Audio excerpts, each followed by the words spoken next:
అందరికీ నమస్కారం. First time నాకు మన అన్నయ్య పవన్ కళ్యాణ్ గారు ఎదురుగా మాట్లాడే అవకాశం, అది కూడా ఇంత పెద్ద మహాసభలో సముద్రం మధ్యలో నాకు బోటు ప్రయాణం చేస్తే ఎంత ఆనందం కలుపుతుందో ప్రకృతి దగ్గర నుంచి అంత ఆనందంగా ఉంది.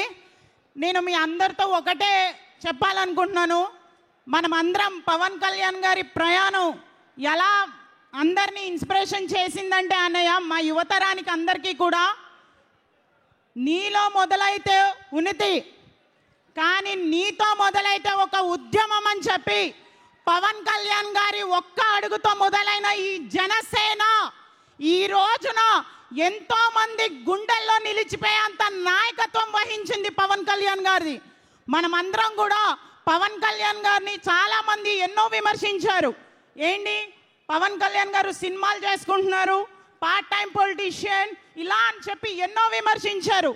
కానీ ఏ ఒక్కరు కూడా ఆయన పార్ట్ టైం ఏంటి ఫుల్ టైం ఏంటి, పవన్ కళ్యాణ్ గారు నాయకత్వం వహించి నాయకుల్ని ఎన్నుకున్నారంటే కార్యకర్తలు కూడా పవన్ కళ్యాణ్ గారు లాగా పనిచేయడానికి సంసిద్ధం చేశారు. ఈ రోజున ప్రతి కార్యకర్త కూడా కార్యకర్త వెళ్తే పవన్ కళ్యాణ్ గారు వచ్చినట్టే అని ప్రతి గ్రామంలో మాట్లాడుకుంటున్నారు. అనే ఒక్కటి మేము ప్రౌడ్గా చెప్పుకుంటున్న విషయం ఏంటంటే, వైఎస్ఆర్సీపీ ప్రభుత్వం ఉన్నప్పుడు జనాలందరూ కూడా ఒక ఇరిటేషన్ ఫీల్ అయ్యేవాళ్ళని.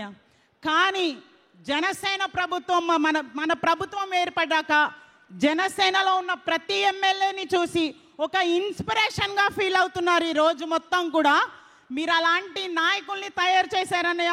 మాలాంటి యువతరానికి కూడా మీరు మంచి అవకాశాలు కల్పిస్తున్నారు.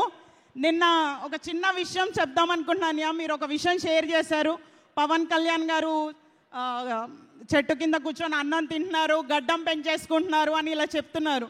పవన్ కళ్యాణ్ గారు సినిమాలో మేము ఎంత ఆదరిస్తామో, మీరు ఏ రోజైతే చెట్టు కింద కూర్చొని ఆ అన్నం తింటున్నప్పుడు ఆ గడ్డం పెంచుకుంటున్నప్పుడు మాకు చాలా చాలా చాలా అందంగా కనిపించారన్నయ్య.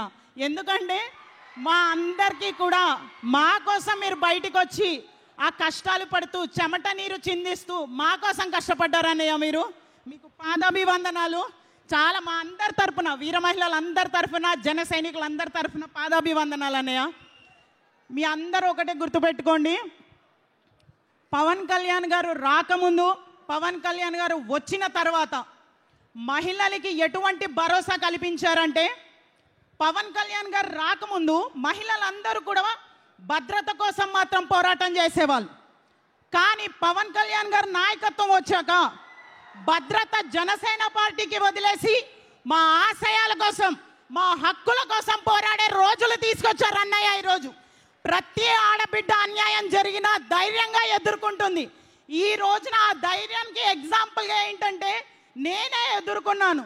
వారాహి యాత్ర జరుగుతున్నప్పుడు ఒక వాలంటరీగా వెళ్ళాను. నేను మహిళగా వాలంటరీగా వెళ్తే రిటర్న్ ప్రయాణంలో నాపై తణుకులో దాడి చేశారు. ఎలాంటి దాడి అంటే, జనసేన జెండా పట్టుకొని వచ్చావా, ఆడదానివని కూడా చూడను, చంపి పడేస్తామని. కానీ నా అన్నయ్య ఇచ్చిన ధైర్యం, ఈరోజు నేను ఒక్కదానే ఆడదాని. ఆ రోజు అందరూ చుట్టూతో మగవాలి, ఒక్కదాని అర్ధరాత్రి 12 గంటలు, నా కొడుక్కి 3 సంవత్సరాలు, నేను పాలకొల్లు నుంచి తణుకు గంట ప్రయాణం, నా కొడుకును వదిలేసి వచ్చి అన్నయ్య కోసం పనిచేయడానికి సిద్ధంగా ఉన్న టైంలో అర్ధరాత్రి 12 గంటల వరకు నా కోసం నేను ఫైట్ చేయగలిగే అంత ధైర్యాన్ని ఇచ్చింది నాకు అన్నయ్య నాయకత్వం. అంతటి ధైర్యంలో నాయకుడు ఎలా ఉంటే కార్యకర్తలు కూడా అలాగే ఉంటారనడానికి నిదర్శనం ఒక్క ఫోన్ కాల్ చేశానండి. ఒక్క ఫోన్ కాల్, శివదత్, బోడపాటి గారు, శ్రీనివాస్ పట్నాయక్ గారు, the whole team, voluntary team మొత్తం అక్కడికి వచ్చేసి నా కోసం నిలబడి అక్కడ ఉన్న వాళ్ళందరినీ కూడా పోలీస్ స్టేషన్కి తీసుకెళ్ళి మాకు జరిగిన అన్యాయానికి న్యాయం చేయించగలిగారు. I'm very thankful to Janasena voluntary whole team on this the stage. Thank you so much అన్నయ్య. మీరు ఇలాంటి నాయకత్వంని ఇంకా తయారు చేసి మాలాంటి వాళ్ళకి ఇన్స్పిరేషన్గా నిలవాలని మనస్ఫూర్తిగా కోరుకుంటున్నాను. థ్యాంక్ యూ సో మచ్ అని.